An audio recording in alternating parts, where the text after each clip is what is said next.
Welcome back to Lanterne Rouge Cycling Podcast with Benji Naesen. This show is supported by Lacole. They produce performance cycling apparel. It's been a long time no speak. This is an emergency podcast because Mark Cavendish has just been announced in the deceuninck-quickstep roster for the Tour de France. We're shocked. I mean, that also means obviously no Sam Bennett back in the start of April.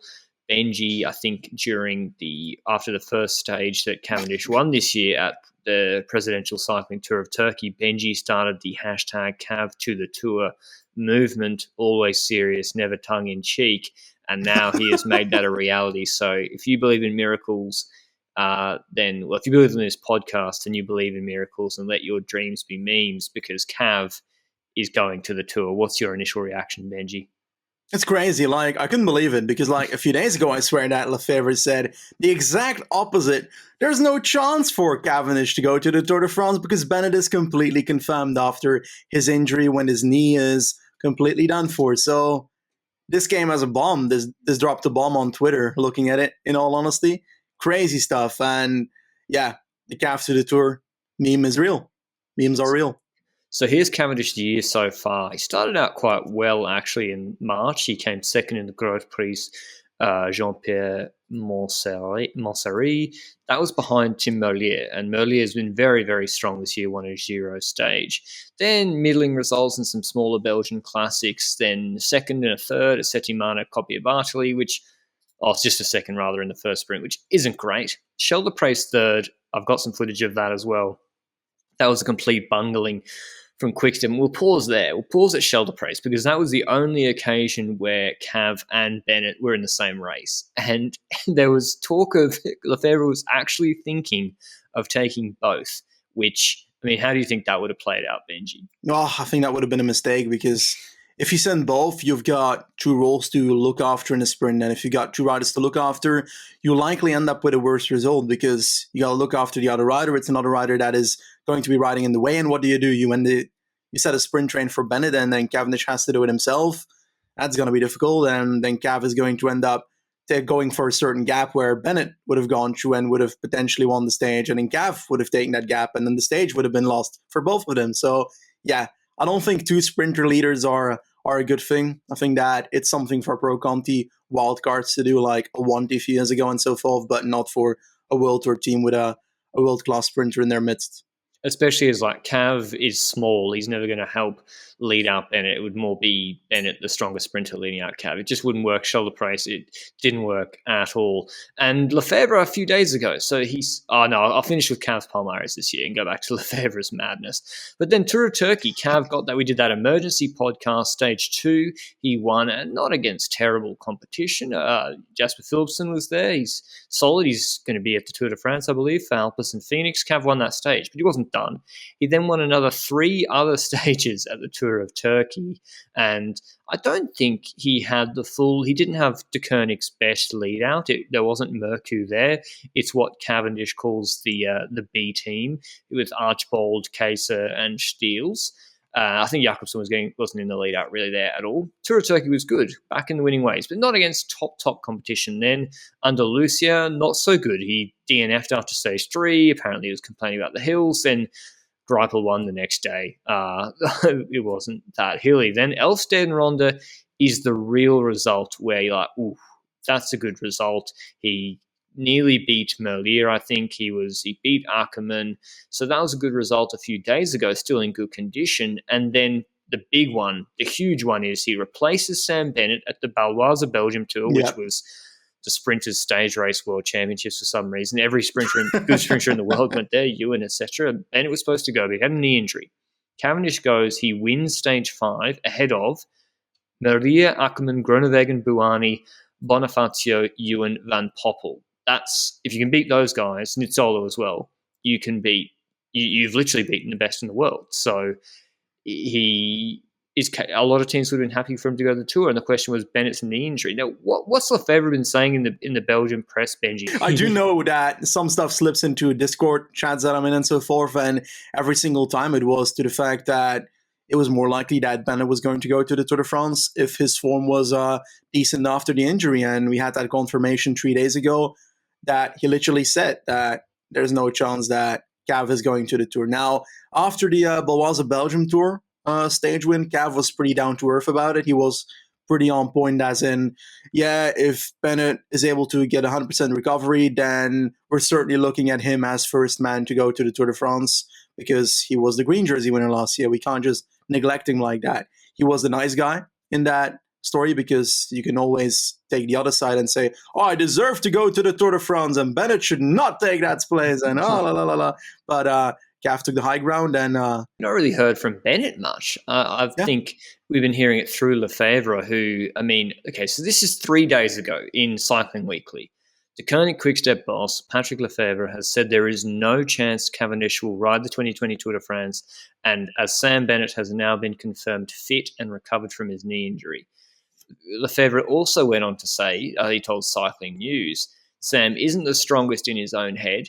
If everything goes well, then he becomes stronger and stronger, as we saw on the Tour last year. But if he has doubts and you bring someone like the second sprinter and he has Mark Cavendish on his wheel, he becomes nervous about this, very nervous. I just like to pause and say, literally every sprinter in the world would be nervous about having another sprinter on their wheel, on their own team. Certainly. What other team would have, apart from maybe Merlier and Philipsen? But even that, I don't know how that really works properly. So, yeah, that doesn't make sense. So what do you think, Benji? Because there was a couple of other days. Cavendish said, I'm not going to the Tour unless Lefebvre gives me a raise, because Cavendish is on a very low contract at Quickstep, because no one wanted to sign him in World Tour. And do you think Bennett's injury is not improving? Do you think this has suddenly come out that Cav and Lefebvre have been able to negotiate some sort of raise or financial reward for Cavendish? Is it a combination of those two? Haven't seen anything when it comes to a signed contract or anything like that. I don't think they can announce that yet, or is that only for transfers? I'm not sure about it. Well, I think they can actually do. They wouldn't announce if he was giving him more money. Yeah, okay, that's kind of true. But they it's kind of an indirect slight confirmation then, though, if like he asked for more to start the Tour de France, or at least a contract that's worthy of someone that is starting the Tour de France for the team and being their head sprinter in that race. But question mark, Ballerini's also selected, right? I swear I saw him on the list. What happens there? Because Ballerini's not a bad sprinter either, but is he going to be the guy that they use on the hilly sprints then? I have no idea. I don't really like their team. Here is the team for completeness. Asgreen, Ballerini, Cataneo, Alaphilippe, Cavendish, Mercu, Devenens, de Klerk. It's not their best lead out. It's not...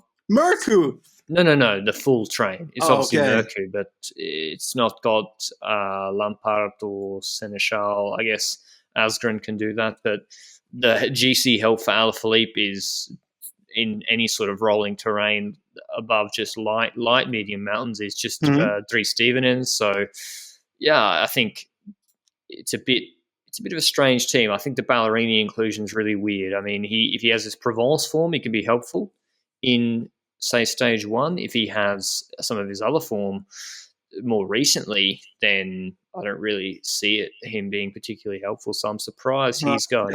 But question mark. A few people have mentioned that in Andalusia, for example, Cavendish was not looking good. I think a certain stage he was almost OTL, or did OTL and they put him back in. So is there any danger of that, you think, in this Tour de France, looking at the profiles? I had a look at them a week ago because I thought he might be going. It's going to be difficult to OTL if you're in decent condition, because there's not really any stages where the mountains, there's a big HC or Cat 1 climb at the start. For example, the big mountain stages, I'll take one, stage 9 to Tignes, that's a difficult one, but it's only 142 kilometers. Yeah. There's some valley. Tignes is not that steep. You then got stages 17 and 18 are big mountain stages. They start with 115 Ks of flat before the first climb. Stage 18, again, 80 Ks before the first climb, the Tourmalet. So as long as he's in the group there, then it's going to be difficult to OTL for Cavendish if he's in decent condition.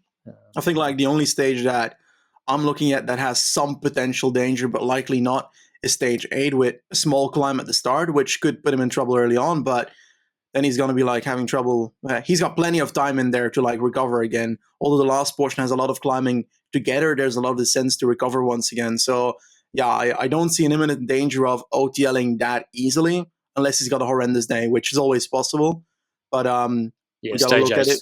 Stage Yeah. eight's a good example. You're right, where it starts with a climb. He's just got to hope that the peloton lets a break go on that climb, and then it's sort of easy early on that climb, and then it only kicks off with 100 Ks done. But the big question everyone wants the answer to, Benji, how many stage wins, if any, is Mark Cavendish taking? I think it's difficult to respond to that. He needs 4 to get on par with the Merckx thing. 4? He's at 30 now, and he needs 34 to try and get on par with that. Now we want him to beat that, so he needs 5. But I'd find that very difficult to believe. I am looking at... It'd be amazing if he wins 1, but I'd hope he wins 2, because that's like a tiny bit more than 1, and I think 2 would secure him a imminent contract renegotiation for next year and like a re-signing for next year at deceuninck. That's my guess. I think he wins a stage, one stage for sure. There's like 8 sprint stages here. You know, Ewan gets out of position one stage. He's got Mercu. Cavendish said the other day, he's like, he pretty much said anyone can win in the wheel of Mercu. Champs-Élysées, Greipel versus Cav. Who takes it? Cavendish. In this form. Okay. Cavendish is way quicker than Greipel. But yeah, I can't wait to see those two guys. It's 2021, not 2011, 2010, but it's fantastic to see. I'm personally... it's a shame for Sam Bennett. He's obviously, 1A, 1B best sprinter in the world. He 5 World Tour wins, I think, this year already. Yep. Extremely strong at Paris-Nice. Could have won Shell de Praise. Green jersey winner last year. It is a shame from wanting to see the best of the best in the world. But Cavendish, in terms of views, exposure, Oakley, obviously. Maybe it's Oakley, Benji. Comment down below. What's your conspiracy theory for why Cavendish is going to the Tour? My conspiracy theory is Oakley are struggling to sell those ugly sunglasses they've brought out. Bennett's not able to get them off the shelves, and they figure the only way they can actually sell out the inventory of those one-piece ones is to have Cavendish win a stage in the Tour with them on. What's your conspiracy, Benji? My conspiracy is that he's looking up towards Chris Froome, who has started a successful YouTube channel. So he wants to move to the top of cycling and then launch his YouTube channel as well, Mark Cavendish. And I'm looking forward to seeing his first vlog. Mark Cavendish, he knows if he wins one stage, Sylvan Adams will give him $10 million a year for 7 years at Israel Startup Nation in conjunction with Peter Sagan. What could go wrong? But anyway, yeah, certainly. TDF preview coming out soon in the next couple of days. But this is the emergency podcast for Cav. See you later.